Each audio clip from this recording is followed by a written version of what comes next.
Hello student.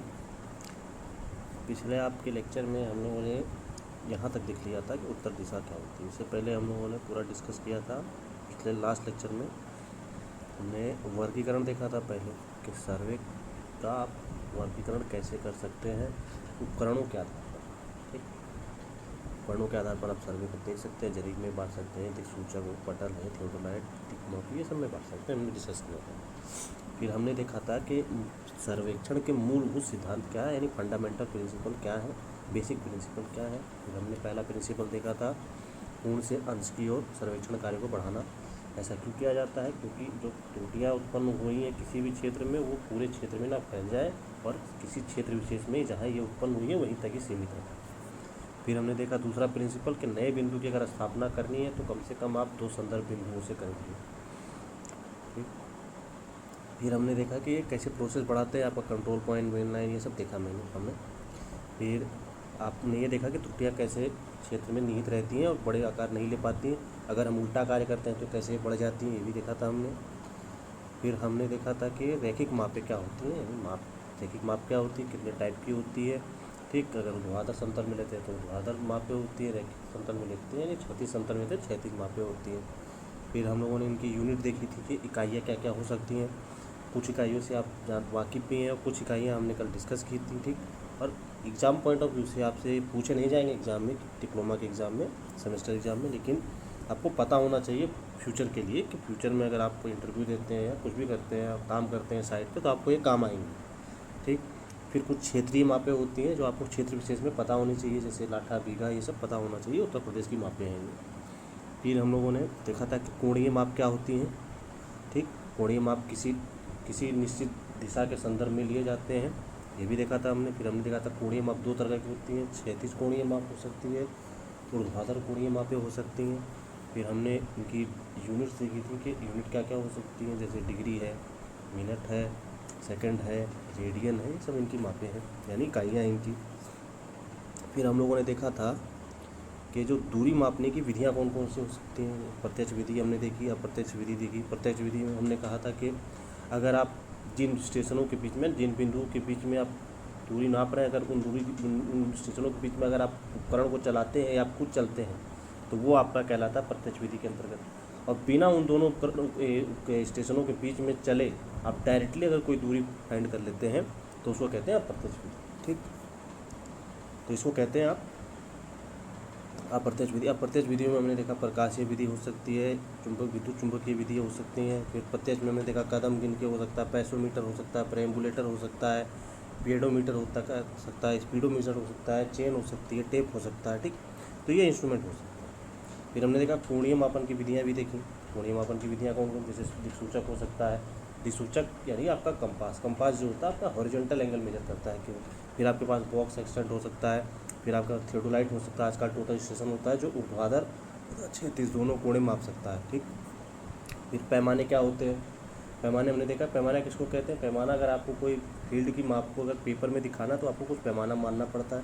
ठीक, और ये निश्चित अनुपात होता है, एक मैप के लिए निश्चित होता है ये पैमाना। ठीक, फिर हमने ये भी देखा कि रिप्रेजेंटेटिव फैक्टर क्या होता है, यानी निरूपक भिन्न क्या होता है। अगर किसी पैमाने को आप उसके अनुपात के रूप में लिख देते हैं तो उसको निरूपक भिन्न कहते हैं। ठीक, फिर हमने देखा कि नक्शा और प्लान क्या होता है। अगर नक्शा होता है छोटे पैमाने पर, अगर आप कोई प्लान बनाते हैं या मैप बनाते हैं तो उसको नक्शा कहते हैं। अगर आप बड़े पैमाने पर कोई तैयार करते हैं तो उसको प्लान कहते हैं। ठीक, प्लान यानी आपके घर का नक्शा प्लान हो सकता है, किसी क्षेत्र एरिया का प्लान हो सकता है, किसी चिड़ियाघर का प्लान हो सकता है, तो ये प्लान है। ठीक, अगर आप बड़े यानी उत्तर प्रदेश का देखते हैं तो उत्तर प्रदेश का नक्शा कहलाएगा, ना कि प्लान कहलाएगा। ठीक, फिर उत्तर दिशा हमेशा आप मैप पे लगा देंगे ताकि जो भी उसको देखने वाला है वो समझ जाए कि क्षेत्र विशेष में कैसे उत्तर दिशा है और इसका ओरिएंटेशन कैसे है, क्षेत्र विशेष कैसा है, उसको मतलब वो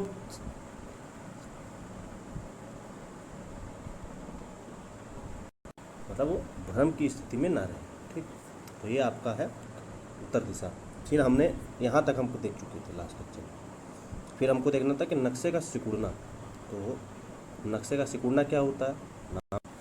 तो नक्शा जो होता है ना आपका अस्थाई लेखा होता है, यानी अस्थाई आपका मानचित्र होता है, वो मतलब एक रिकॉर्ड की तरह रखा रहता है। तो होता क्या है कि समय के साथ यानी बढ़ाया। देखा जाता है कि समय के साथ अगर वातावरण के बदलाव के कारण, तापमान के बदलाव के कारण, ह्यूमिडिटी यानी आर्द्रता के बदलाव के कारण, ठीक, और समय के साथ ही नक्शा क्या होता है, सिकुड़ जाता है। ठीक, नक्शा सिकुड़ जाता है ना, उसमें सिकुड़न आ जाती है। तो जब नक्शा सिकुड़ता है तो इस पर जो बनी हुई रेखाएं हैं, इस पर जो चित्र बने हुए हैं, वो भी क्या होते हैं, सिकुड़ जाते हैं। ठीक, तो इसको क्या कहते हैं, इसको कहते हैं नक्शे का सिकुड़ना।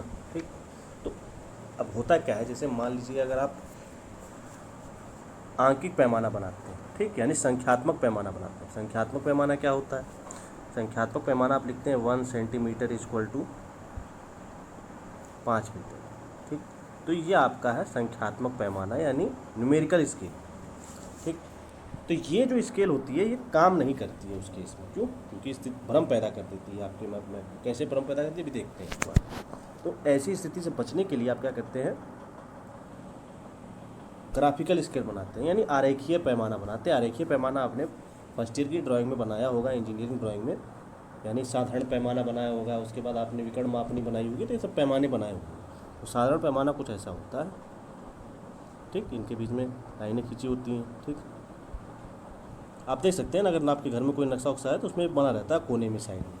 ठीक, तो ये आपका आरेखीय पैमाना होता है, यानी ग्राफिकल स्केल होता है। इसको बना दिया जाता है और ये उस केस में काम करती रहती है। किस केस में? जब नक्शा सिकुड़ता है। कैसे करती है देखते हैं। मान लीजिए आपके पास कोई नक्शा बना हुआ है। ठीक, ये आपके पास कोई नक्शा है। ठीक, और इस नक्शे पे कोई लाइन बनी हुई है। मान लीजिए लाइन बनी हुई है, ठीक, ए और बी। ठीक, और इस नक्शे का जो पैमाना है वो मान लीजिए आप 2 सेंटीमीटर इक्वल टू 2 मीटर। ठीक, और मान लीजिए आपने इस लाइन को खींचा है 2 सेंटीमीटर। ठीक, तो इसका मतलब ये है, ये जो लाइन है आपकी फील्ड में है 2 मीटर के बराबर। ठीक, फील्ड में तो ये 2 ही मीटर रहेगी, चाहे कभी भी आप आइए, चाहे 10 साल बाद आइए, चाहे 50 साल बाद आइए। ठीक, लेकिन मान लीजिए नक्शा सिकुड़ जाता है, ये नक्शा सिकुड़ जाता है, फिर उसके बाद ये लाइन बन जाती है आपकी सिकुड़ने के कारण 1 सेंटीमीटर। ठीक है, ये सेम लाइन है, अब ये 1 सेंटीमीटर की हो गई। ओके, अब 1 सेंटीमीटर की हो गई। अब मान लीजिए मैं इसको दोबारा पढ़ना चाहता हूँ कि इस लाइन की, क्योंकि आपको डायरेक्ट थोड़ी पता, आप तो इसी चीज़ से पढ़ेंगे कि इस लाइन की एक्चुअल में लंबाई कितनी है। तो आप स्केल उठाएंगे और मेजर करेंगे। ये नक्शा सिकुड़ने के कारण 1 सेंटीमीटर हो, क्योंकि नक्शा सिकुड़ा तो इसमें बनी हुई लाइन भी सिकुड़ गई, तो ये 1 सेंटीमीटर हो गई। अब आपने इसको स्केल से मेजर किया तो आपको 1 सेंटीमीटर मिला। तब आप इस पैमाने से क्या करेंगे, इसको पढ़ेंगे कि पैमाने से इसको पढ़ने लग जाएंगे इस लाइन को कि फील्ड में कितनी दूरी पर है ये। तो आपको पता है 2 सेंटीमीटर इक्वल टू 2 मीटर, तो यानी 1 सेंटीमीटर की लाइन 1 मीटर के बराबर होगी। लेकिन ऐसा तो है नहीं। क्यों नहीं है? क्योंकि ये लाइन तो 2 मीटर की है आपकी फील्ड में, और आप कितना पढ़ रहे हैं नक्शा सिकुड़ने के बाद? 1 मीटर की। तो ये जो पैमाना है कि आपका काम नहीं करता है जब नक्शा सिकुड़ता है तब। ठीक, अब मानिए हम लोग के पास दूसरा केस है। दूसरा केस क्या है? हम लोग के पास ये पैमाना है, यानी नक्शा है, सॉरी। ठीक, और इस नक्शे पे यही लाइन सेम बनी हुई है, ए और बी।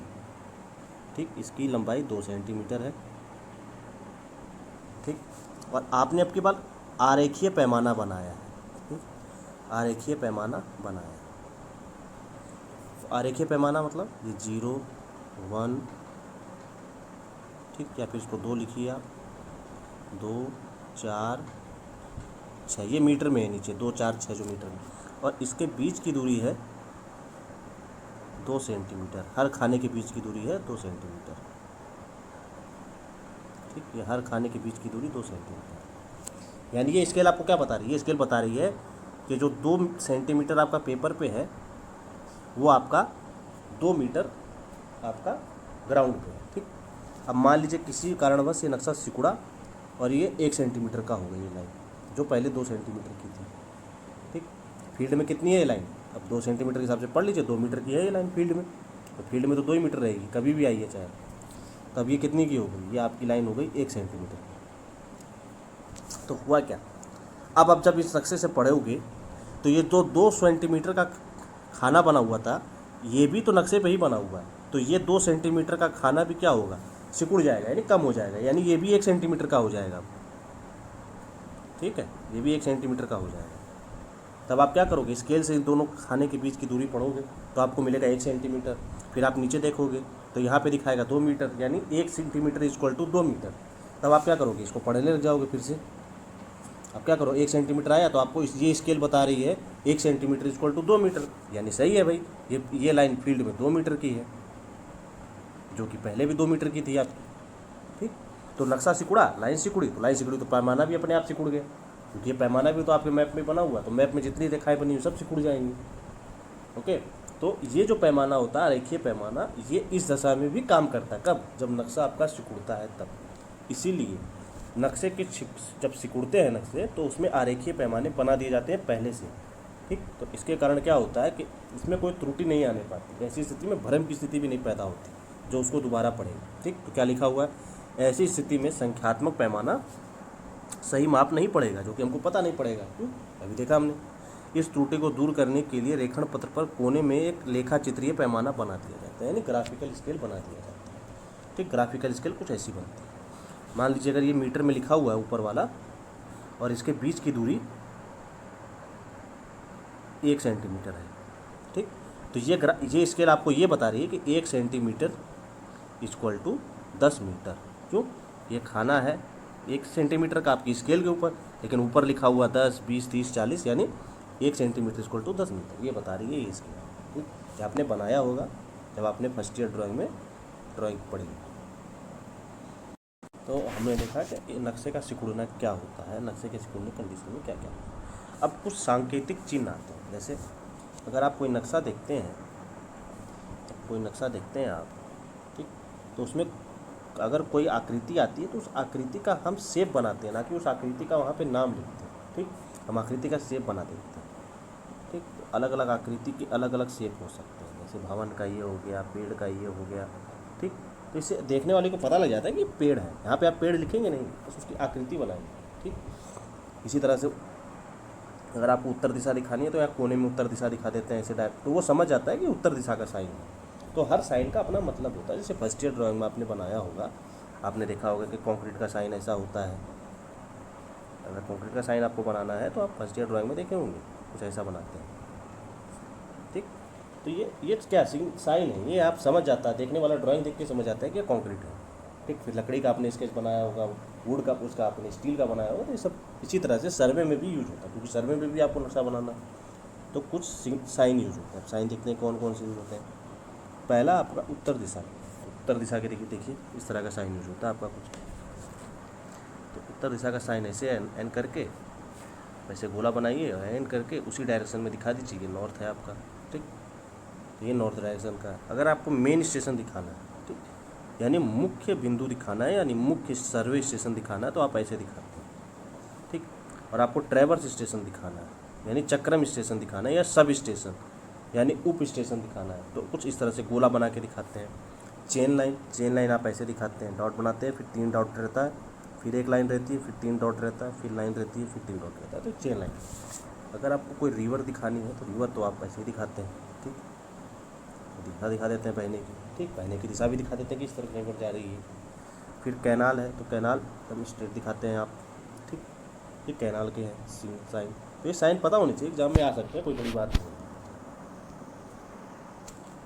ठीक, तो ये हेज है आपका, जो बड़ी होती है, आपने देखा होगा डिजाइन में काट दिया जाता है पौधों को। ठीक, फिर ये वायर फेंसिंग होती है आपकी बॉर्डर पे, अगर बाउंड्री लाइन निर्धारित करने के लिए कि ये मेरी बाउंड्री है, ये बाउंड्री का अलग खेत है ये, तो उसके लिए आप फेंसिंग बनाते हैं।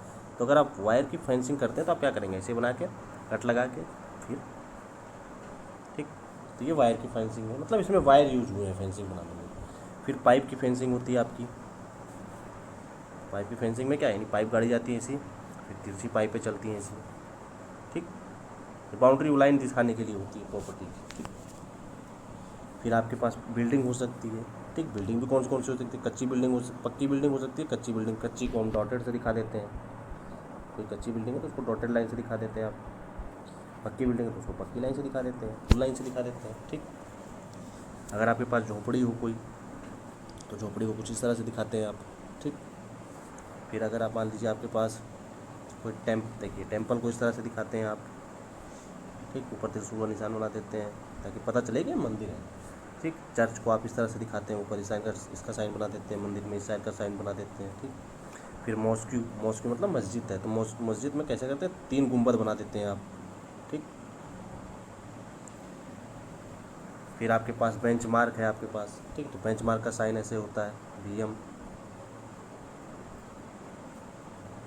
ठीक। फिर आपके पास पेड़ का भी हमने जिक्र किया, पेड़ का साइन कुछ ऐसा होता है, ठीक। फिर हमने देखा जंगल, तो जंगल का साइन अगर कोई भीड़ आ जाता है या जंगल आ जाता है तो आप कुछ इस तरह से साइन बना सकते हैं। ऑर्चर्ड यानी जो आपके फलों के बागान होते हैं उनका साइन कुछ ऐसे बनाया जाता है, 10-15 पेड़ बना देते हैं छोटे छोटे, ठीक। तो ये आपका क्या ऑर्चर्ड है, यानी बागान है आपका कोई फलों का, ठीक। फिर आपके पास लेक आता है, तो लेक कुछ इस तरह से दिखाते हैं आप गोला बना के। ओपन वेल यानी कोई कुआं है, ठीक। ट्यूबवेल यानी हैंडपम्प है या फिर कोई मोटर लगा के आपने पंप लगाया हुआ है, ठीक, तो ये ट्यूबवेल का साइन है। फुटपाथ यानी कोई कच्चा रास्ता जा रहा है, ठीक, पगडंडी जा रही है। फिर मेटल रोड है आपकी, ठीक, मेटल रोड मतलब कंक्रीट की रोड है या फिर बिटुमिन की रोड है जिसकी सरफेसिंग हुई है, ठीक। फिर अनमेटल रोड है यानी जो कच्ची रोडें होती हैं, ठीक, खड़ंजे टाइप के जो होते हैं। फिर रेलवे लाइन है आपके पास, तो रेलवे लाइन ऐसी हो सकती है यानी सिंगल रेलवे लाइन है, यानी एक ही तरफ जाने का डायरेक्शन है आपके पास। डबल रेलवे लाइन हो सकती है, मतलब जाने के लिए अलग और आने के लिए अलग, तो कुछ इस तरह से आप दिखा सकते हैं डबल रेल लाइन को। फिर अगर आपके पास रोड ब्रिज है या कलवर्ट है, कलवर्ट यानी छोटा पुलिया है, कलवर्ट मतलब पुलिया, ठीक, तो पुलिया है तो कुछ इस तरह से दिखा देते हैं। रेलवे ब्रिज है और या फिर पुलिया है यानी कलवर्ट है तो कुछ इस तरह से दिखा देते हैं। लेवल क्रॉसिंग है यानी आपके पास क्रॉसिंग हो रही है रोड और रेलवे की, तो कुछ इस तरह से दिखा देते हैं, ठीक। वॉल दिखा सकते हैं आप, ठीक। गेट, अगर आप घर का मेन गेट होता है, जैसे मान लीजिए आपका घर है और घर के चारों तरफ आपने फेंसिंग कर रखी है, ठीक, और ये गेट लगा हुआ आपके घर के बाहर, ठीक, तो गेट मेन गेट ऐसे दिखा देते हैं, ठीक। ये वॉल आपकी, ठीक, तो इस तरह से दिखाया जाता है आपका नक्शे के अंदर। बाउंड्री लाइन मतलब कोई भी स्टेट की लाइन हो सकती है, ठीक, कोई डिस्ट्रिक्ट की लाइन हो सकती है, कोई शहर की लाइन हो सकती है, तो कुछ इस तरह से दिखाते हैं, उनके लिए भी अलग अलग सिंबल यूज़ होते हैं, ठीक। कल्टीवेटेड लैंड है यानी आपका कोई अगर खेत है जिसमें वो रखी है आपकी खेती हो रखी है, तो उसको कुछ इस तरह से दिखाते हैं आप, ऐसे बना देते हैं 4-5 लाइनें और उन लाइनों को आड़े रिक्शे में जोड़ देते हैं, ठीक। तो ये आपके कल्टीवेटेड लैंड ऐसे दिखाए जाते हैं। फिर आपके बैरन लैंड है यानी बंजर भूमि है, ठीक, बंजर भूमि को कुछ ऐसे तरह दिखा देते हैं, ठीक। फिर आपके पास रफ पॉस्चर है तो कुछ इस तरह से दिखाया जाता है, ठीक। अगर मार्श लैंड है यानी दलदली भूमि है तो कुछ इस तरह से दिखा देते हैं आप, ठीक, तो इस तरह से दिखाया जाता है मार्श लैंड को, तो आपकी मार्श लैंड है। इम्बैंकमेंट यानी आपकी फिलिंग हो रखी है कहीं पे, कुछ इस तरह से इम्बैंकमेंट है यानी और कुछ इस तरह से इम्बैंकमेंट है आपका कहीं, तो इम्बैंकमेंट को अगर आप टॉप व्यू से दिखाते हैं, ठीक, तो कुछ इस तरह से दिखाते हैं, आप क्या करते हैं इसे बना देते हैं और इससे अंदर बाहर की तरफ आप लाइनें निकाल देते हैं, तो ये भराव दिखाता है आपका कि यहाँ पे भराव हुई है मिट्टी का, ठीक।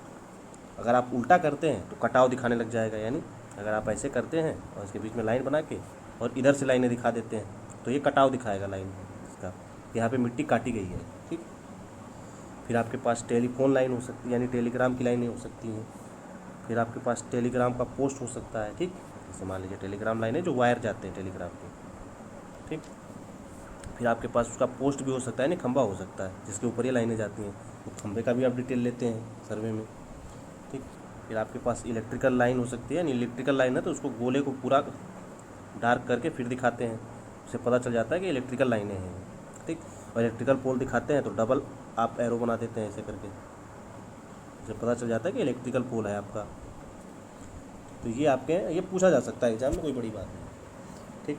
फिर आपके पास अगर कब्रिस्तान है, सिमेट्री है, तो आप कुछ इस तरह से दिखाते हैं इसको, ये देखिए सिमेट्री कुछ इस तरह से दिखा देते हैं आप, उससे पता चल जाता है कि कब्रिस्तान है आपका, ठीक। और भी आपके पास हो सकते हैं, जैसे ये रहे 2-3 तो डैम, अगर आपको डैम दिखाना है तो डैम को कुछ इस तरह से दिखाया जाता है,